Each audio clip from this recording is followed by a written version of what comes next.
My husband said, we should do drag in Mexico for Pride. So I went out and I bought a ton of makeup, threw it on my face, and he looked at me and said, what are you doing? I said, well, you said we're getting into drag in Mexico, right? And he's like, well, I was joking. And then I looked at him and said, well, I wasn't joking. We're doing drag in Mexico.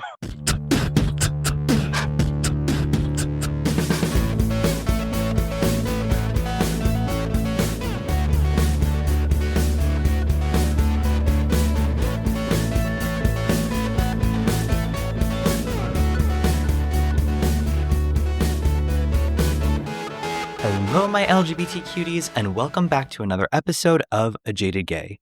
I'm Rob Lovelace, and today I am a non-jaded gay because I had a super calming weekend of cleaning my house.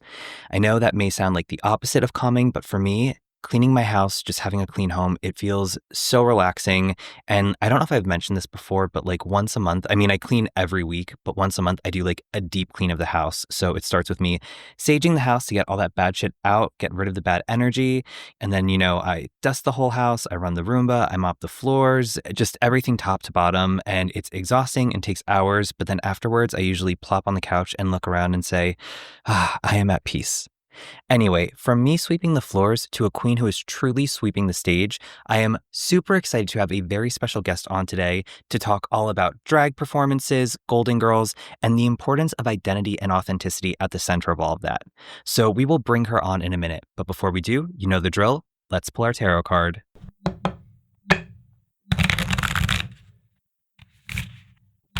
So the card we drew for this episode is the Six of Cups. Now, this is a minor arcana card, so it's reminding us it's time to do some work in our day-to-day lives that can make a big impact in the long run. Cups is tied to the element of water, it's feminine energy, which encourages us to meditate and reflect, and Cups is tied to our emotions, so you can think of our emotions flowing freely like water. In numerology, 6 immediately follows number 5 because math. Did I mention that I aced my stats class last semester?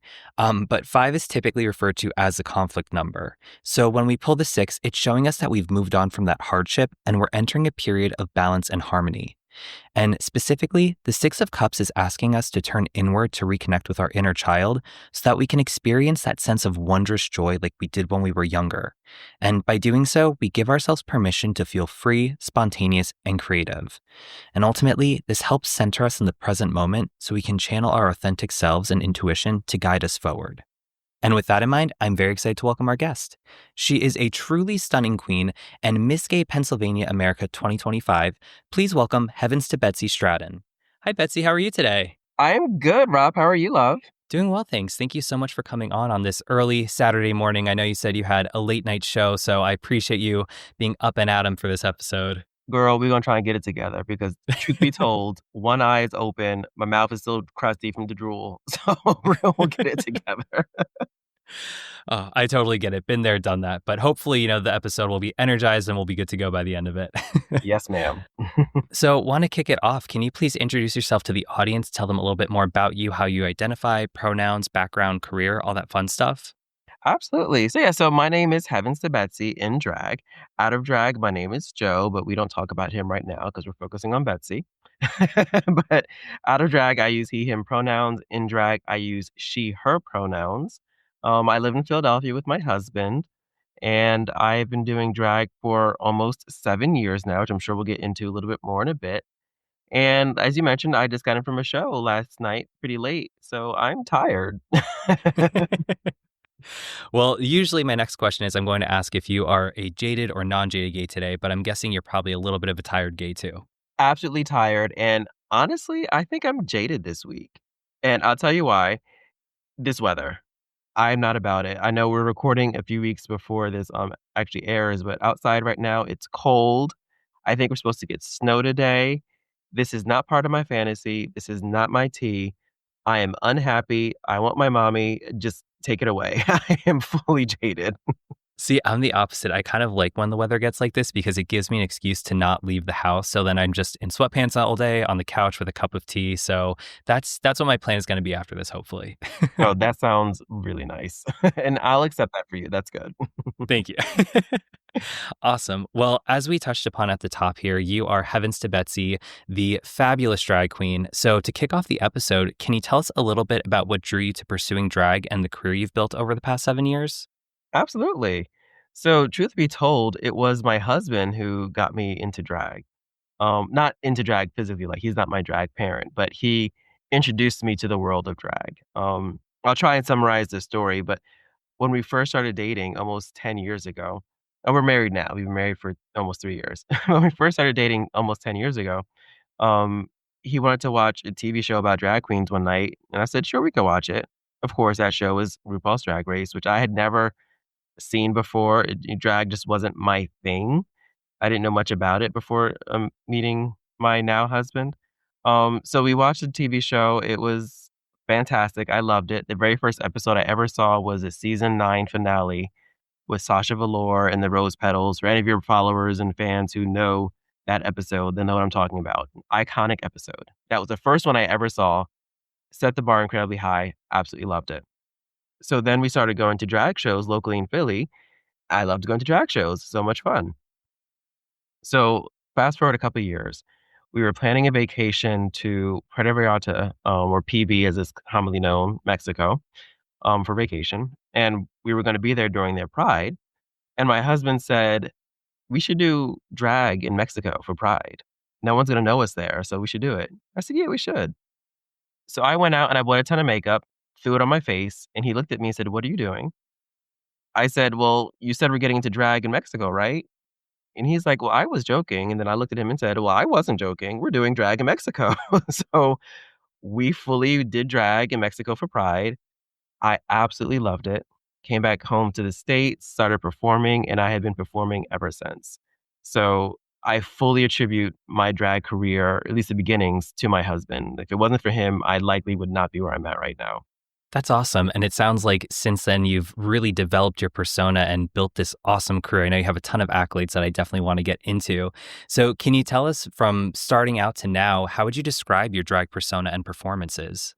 Yeah, it's really interesting. I definitely would say starting out, Heavens to Betsy wanted to be I don't wanna say popular or trendy, but was definitely influenced by things like Drag Race and what, a lot of, local performers were doing, dance styles. I'm gonna say dance styles. I know this is audio only, but I'm using air quotes, dance, because if you ever really notice, Heaven to Betsy cannot dance.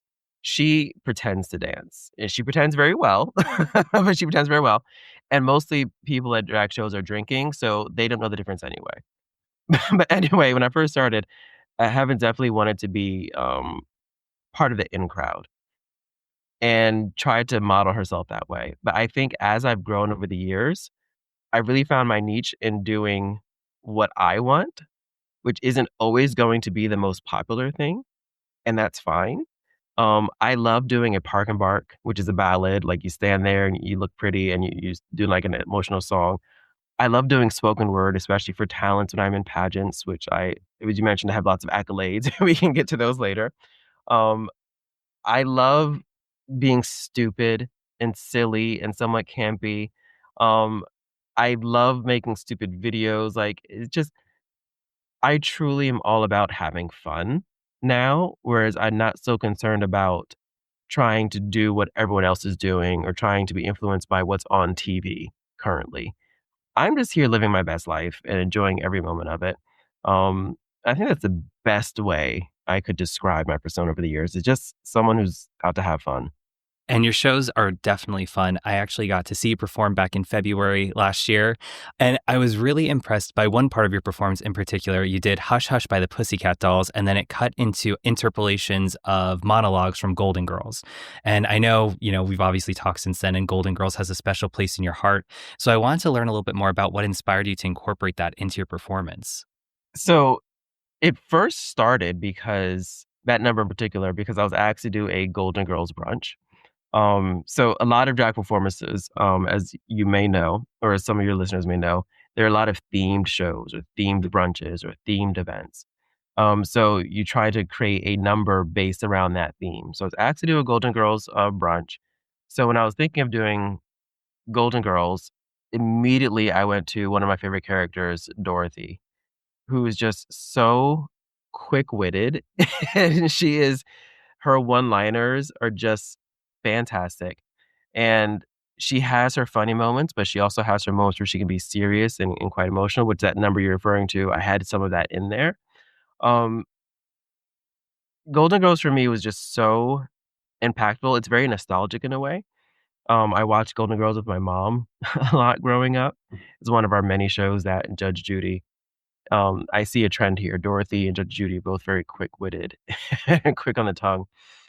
Um, I just it spoke to me in ways that I don't always have the vocabulary to articulate. Um, but just something about how these women were so powerful in just living their truths and just enjoying their life. I know they honestly were not old, but they were portrayed as being older, except for Sophia, she was old. But the other 3, they were, like, in their 50s, maybe 60s, that's not that old. I say that because as I get close to 40, I realize that 60 isn't that far away, so it's not that old.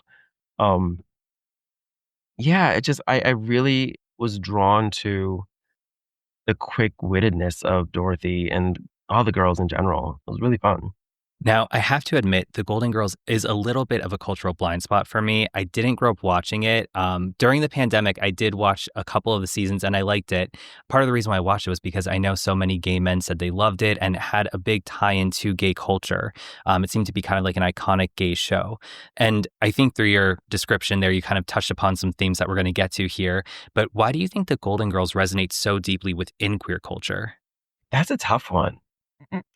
I can think of several things off the top of my head. So one is seeing a group of people living together because they lived in the same home. Except for Dorothy and Sophia, who are related. They were mother and daughter. The rest of them were just friends.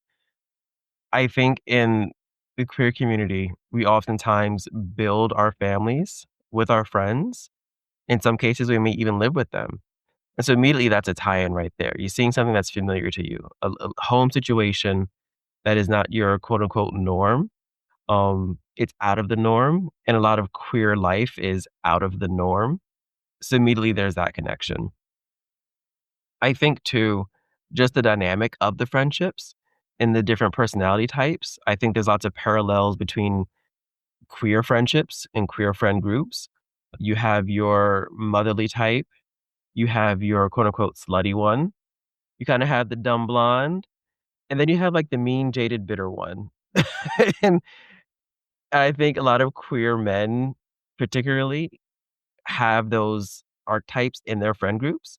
Sometimes they overlap. Maybe one person is more than one of those archetypes.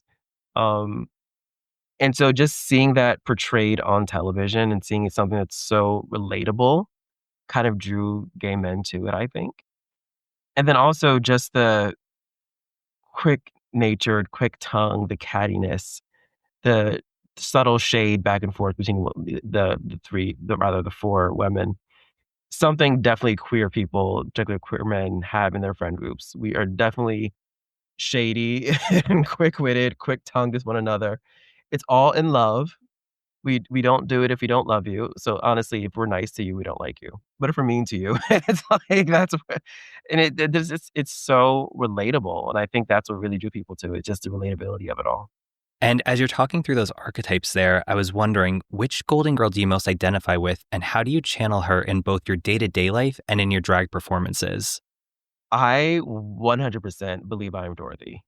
I think Dorothy I love her. She's strong-willed, she knows what she wants. She had I don't wanna say bumpy past, but she's had some troubles in the past, maybe with her ex-husband. She's caring. Her mother lives with her, she's taking care of her mom, she cares deeply for her friends. She's quick-tongued, and she is quick to be sarcastic, which I love, and I also feel like I can be at times. Um I think also Dorothy is funny without trying to be funny. She's just saying things what's on her mind, and people just respond to it and laugh and whatnot. And I think that's true in my case. In daily conversation, I find sometimes people laugh around me, and it's like, I'm not trying to be funny, I'm just talking. But then when I try to be funny, it doesn't always work, which I also think happens with Dorothy. If she tries to be funny, it's like, "Girl, sit down." So yeah, definitely Dorothy. In drag, I just try and have that power that she empowers, like, that persona, and that's what Betsy tries to do, and in my everyday life as Joe, I try and be strong-willed, especially on the job. I try and articulate what I want. I can be quick-witted with people in and out of drag. So, I fully resonate with Dorothy. I think I definitely have moments of, Blanche, particularly when I'm in drag, 'cause Blanche was the slutty one. Heavens can try and be slutty. Rose is the dumb one. Uh, Joe is more dumb than Heavens. I will say Joe has his moments. My husband would agree with that. Joe definitely has a moment where it's like, "I don't think the elevator's on the top floor." Like, "I don't think your dozen eggs has all dozen." Joe's definitely Rose in that respect. And then Sophia, I don't really see myself as Sophia except for the fact that I'm old, and my one friend would mention that I'm always the oldest in our friend groups. So, fuck you, Josh. That was to him specifically, he knows who he is. So, so I feel like I have a little bit of all of them, but to fully answer your question, Dorothy 100%. And this next follow up question is a little bit more of a heavier question, hard hitter, because it does tie in so much to Golden Girls and their personality. Do you like cheesecake? I love it. You know what? I do love cheesecake. That's very good. That's awesome. You've done your you know what? I will say, you do your research. You know what I've listened to your podcast. You always are well prepared, and I appreciate that. So well done. I have to admit that one's only because I see it on my Discover on Instagram all the time. There's like memes of them and their cheesecake. So Love it. Well, beyond the humor, the Golden Girls often tackled serious topics like aging, chosen family, and love, which you kind of just talked about as well. So, how do you see those themes resonating with queer experiences today? Oh my god, they're everywhere. Um, so I joked several times about age recently. I'm saying I'm getting older, getting closer to 40. My friend says I'm the oldest in their friend group. I think queer culture, I've seen it. I guess I'm biased because I'm a queer man. Um, Queer men in particular have this obsession with age. I think you even have a podcast episode or 2 about this very topic. I'm still listening to some of your earlier podcasts. I'm trying to start from the beginning and work my way up. But this obsession with youth and trying to maintain it, and then eventually just having to accept the fact that we are going to age and we have to embrace getting older. I think the Golden Girls definitely touch on because they talk about age and getting older and how that affects their lives and how things have changed with friendships and family and whatnot. So again, I mentioned earlier that relatability with Golden Girls in the queer culture. You see what you're seeing in everyday life on TV, which I think definitely resonates. There's also with chosen family. I mean, these people are living with their chosen family, the ones they're the closest to. So oftentimes in queer culture, we don't have our biological families with us. Some of us are very fortunate, and we do. My husband's one of the prime example. I think yours as well has family that's accepting and loving. But for the most part, we don't have that. I mean, I personally have no relationship with my immediate family. Some of my extended family, sure, but being ostracized from friends and or family and having to find your own community, and surround yourself by that, it's a lifeline for a lot of queer people. And so seeing that again reflected on TV with these women, it's relatable. You see how you're able to survive by being with your chosen family. And that's what a lot of queer men do. They survive by having a chosen family around them. As we talk about those themes that resonate across the queer experience, I also want to shift the conversation a little bit to talk about how identity plays a role in your work.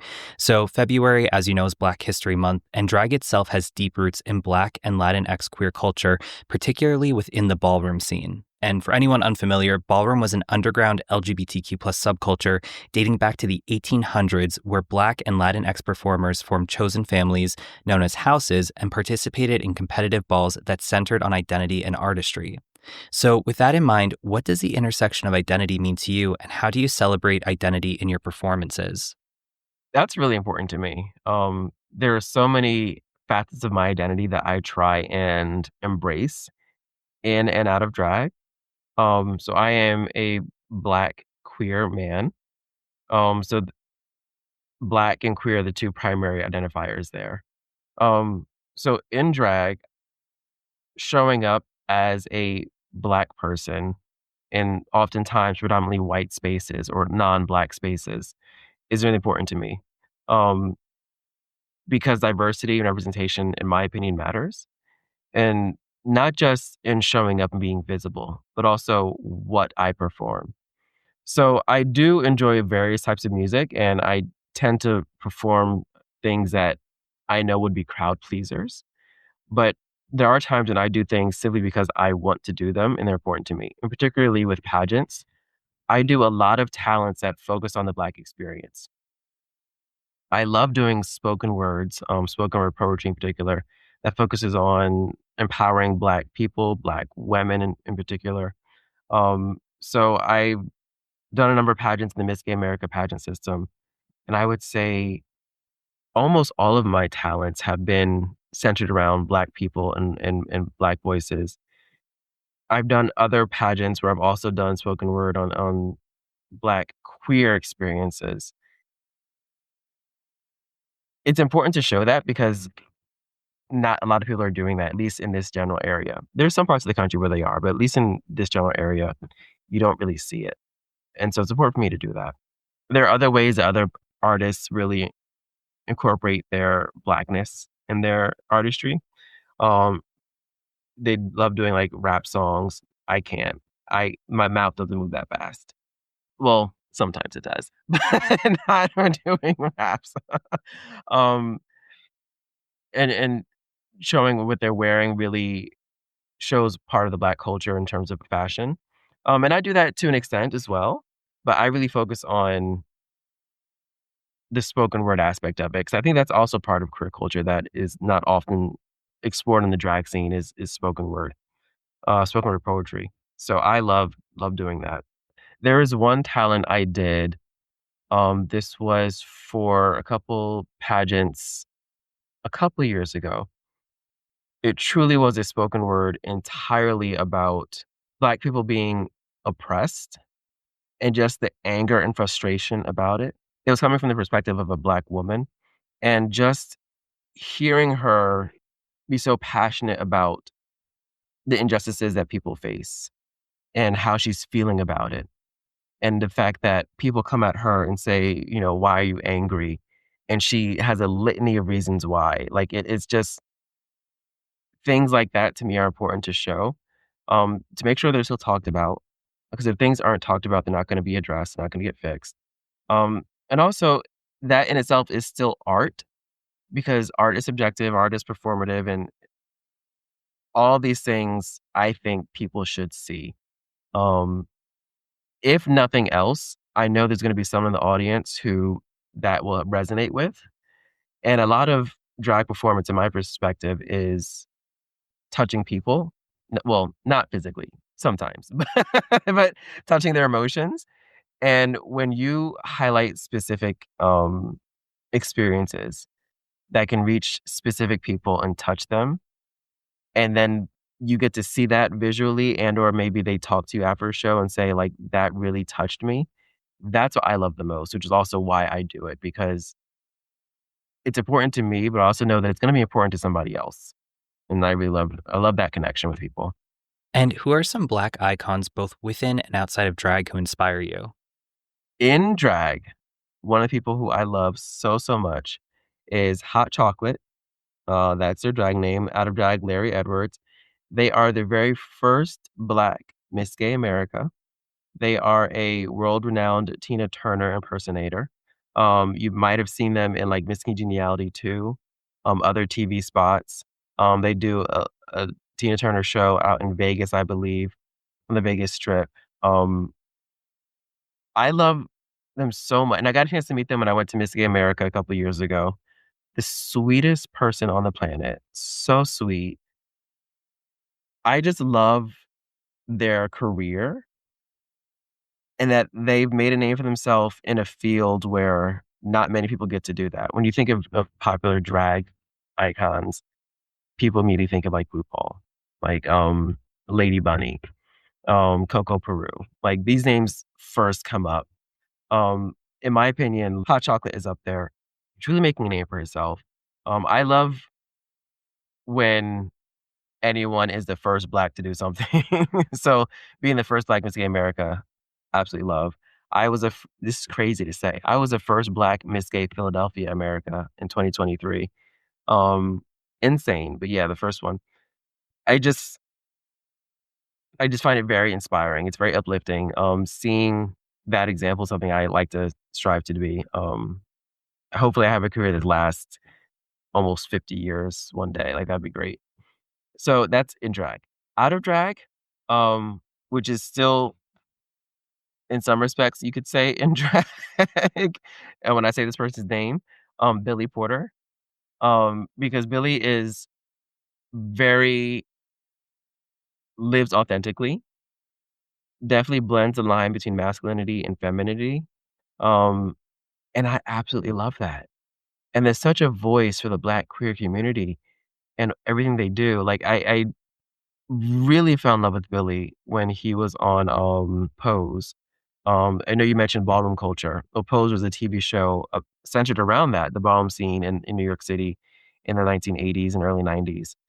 And just seeing his character in that TV show was so good. Like, I love any space Billy enters fully representing for Black queer men and, like, Black queer people. It's just so inspiring, and I just love that they don't give a fuck. Like, they wear what they wanna wear, dress how they wanna dress, like, just and then also too, just representing for people who have HIV and AIDS, just being a spokesman for that.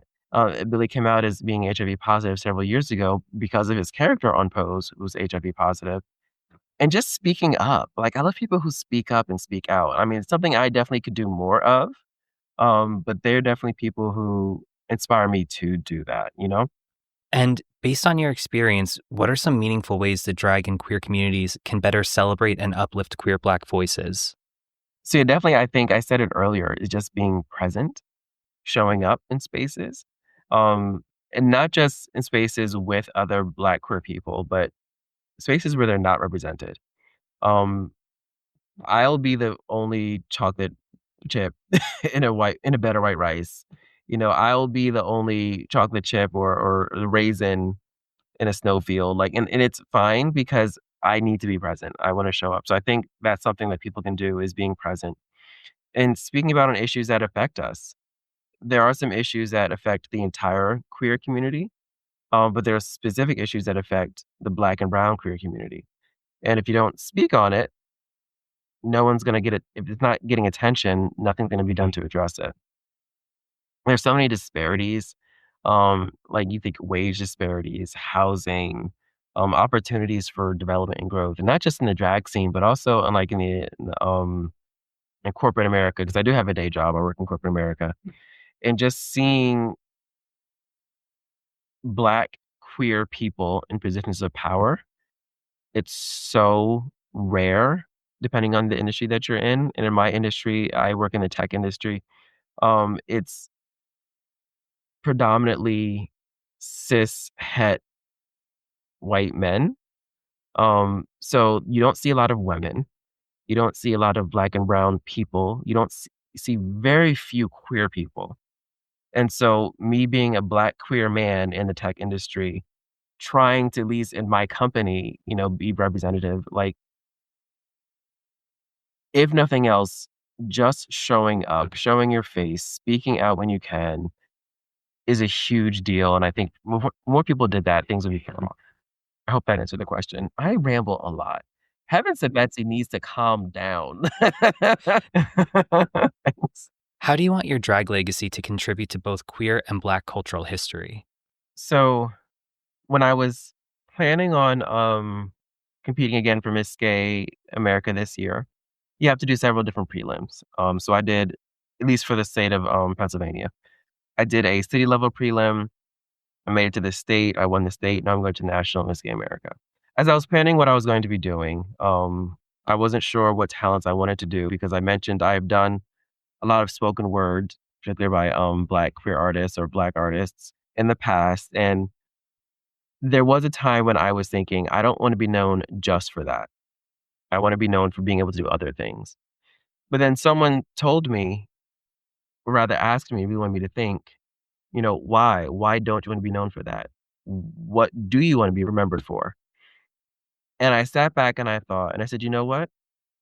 I actually do want to be known for what I do best, and doing spoken word, and doing things that are centered around the Black experience, the Black queer experience, because not many people are doing that.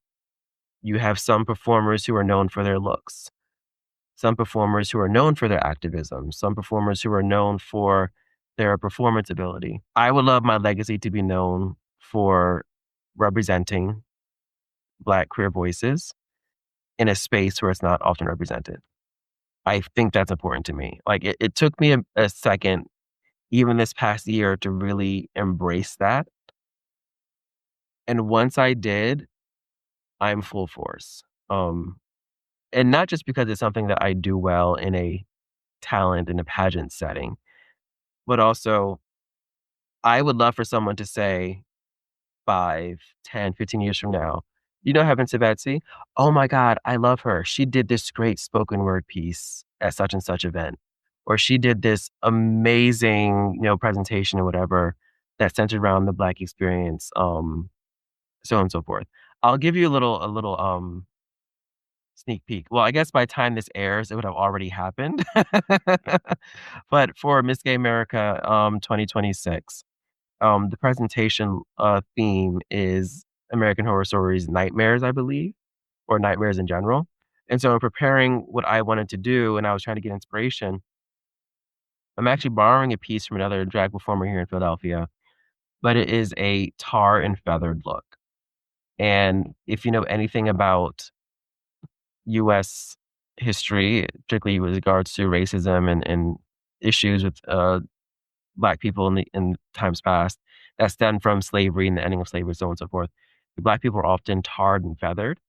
Um, so I wanted to represent that after, again, I'm borrowing this look from someone else because it's a statement. It's a statement piece, and it's something that's representative of my culture, Black person in America.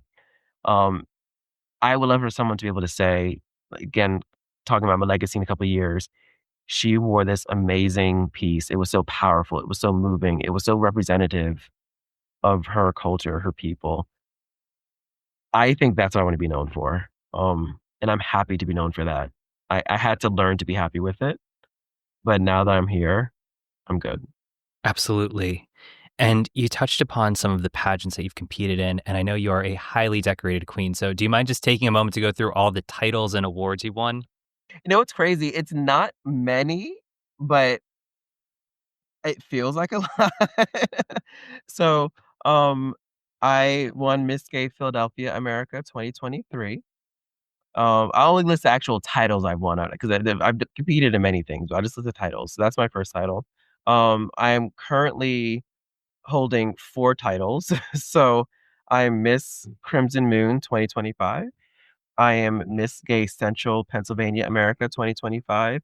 I am Miss Gay Pennsylvania America 2025 and Miss Bob and Barbara's 2026.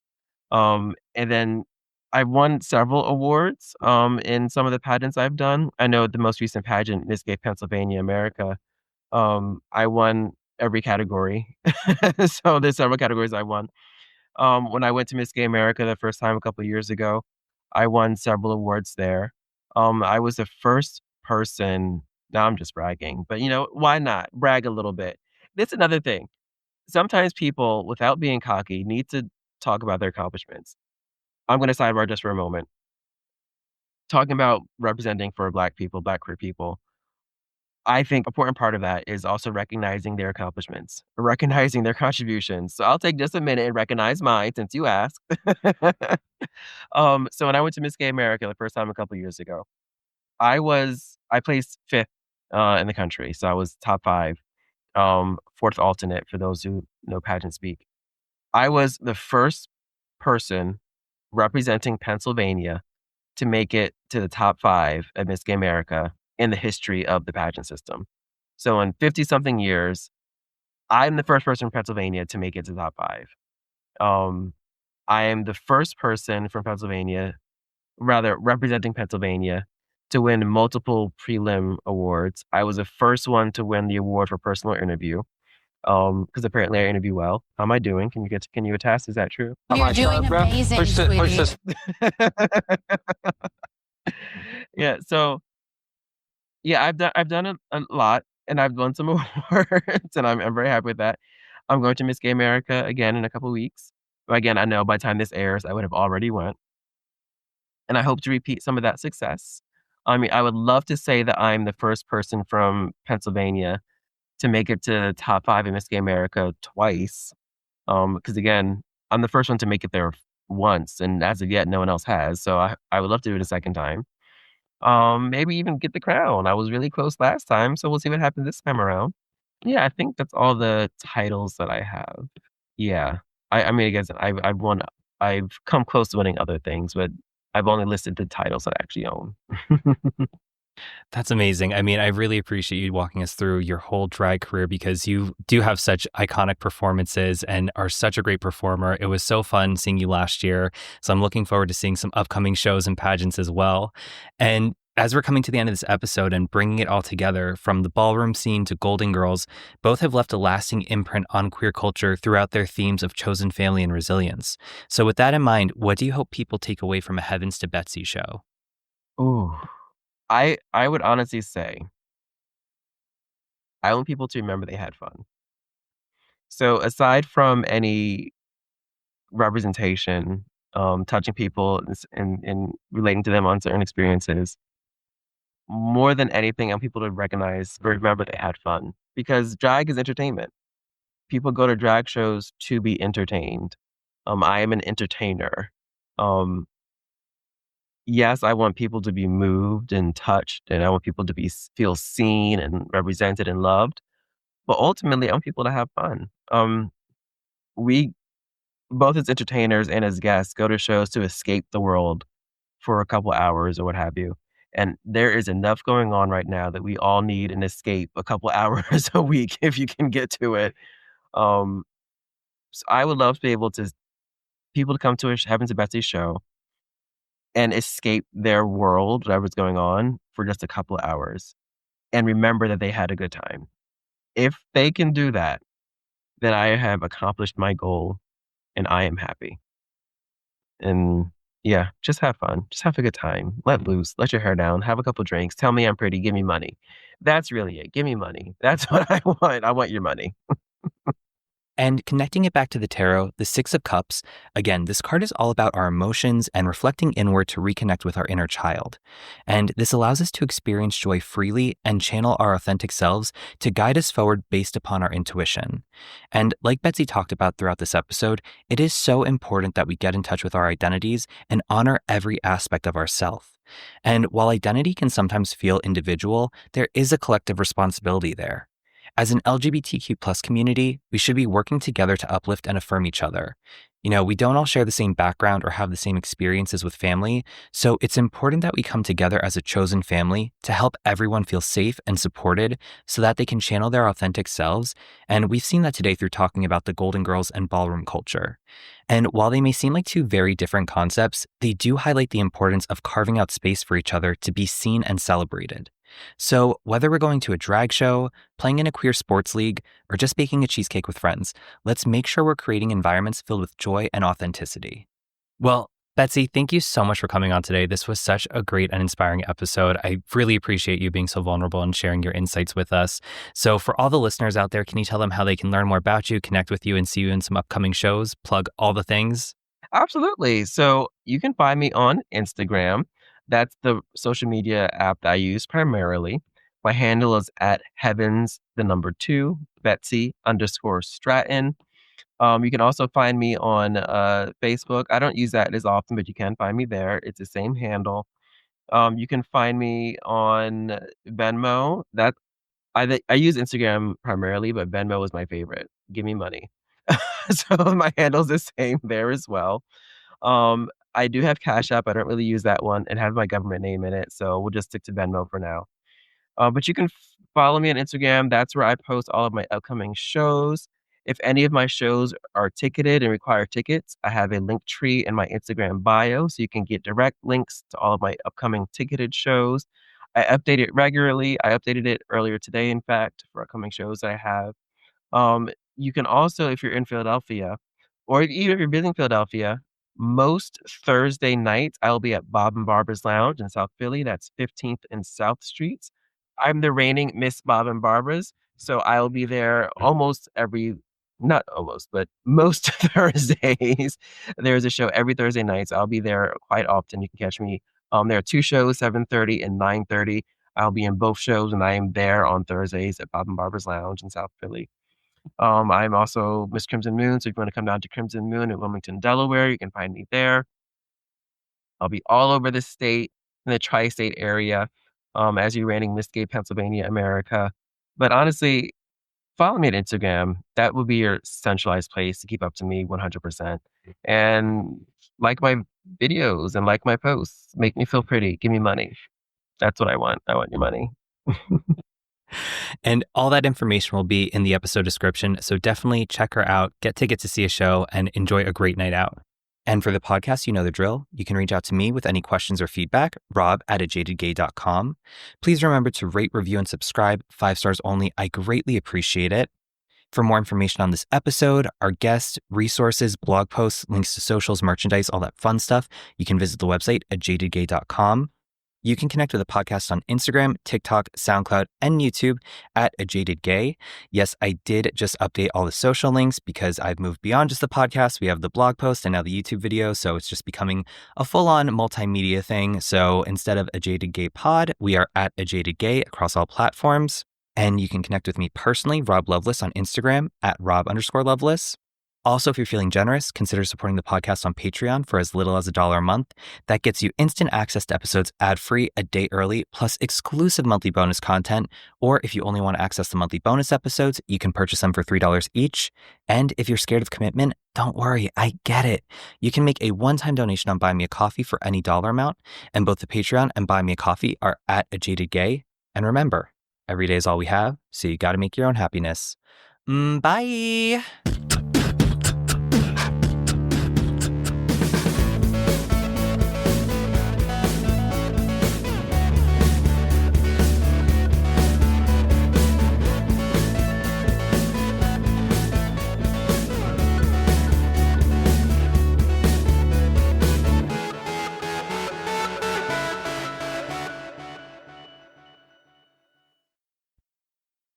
I feel like I'm rambling a lot. Betsy likes to talk.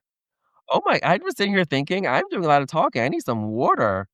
Ooh, like, um, yeah, repeat the question. I just wanna make sure I cover all of it.